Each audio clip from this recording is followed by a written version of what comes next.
আসসালামু আলাইকুম বন্ধুরা, সবাই কেমন আছেন? দেশ ও দেশের বাইরে থেকে সবাইকে অভিনন্দন, বুক ভরা ভালোবাসা।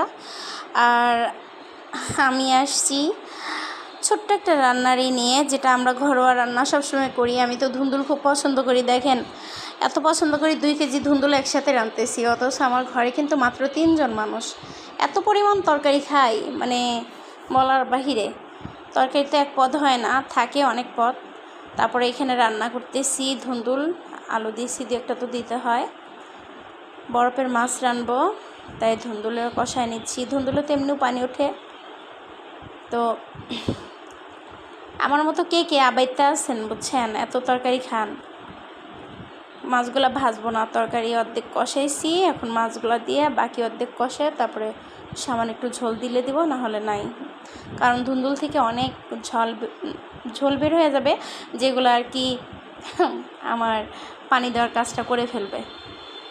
তো অতএব আমি সুন্দর করে কথা বলতে পারি না, আমি দেখতেও সুন্দর না, আমার রান্নাও সুন্দর না। আমার জ্বালানার সাইডে বললাম একটা ওয়াল আছে ওই পাশে, তো আমার এইখানে আমার রান্নাটাও ক্লিয়ার হয় না। ফাইনালি আমার রান্না রেডি হয়ে গেছে, কিন্তু অন্ধকারের জন্য আমার ফোনটার ক্যামেরা ভালো না দেখে আমার রান্নাটা অত চকচক করতেছে না। যাই হোক, সামান্য রান্না।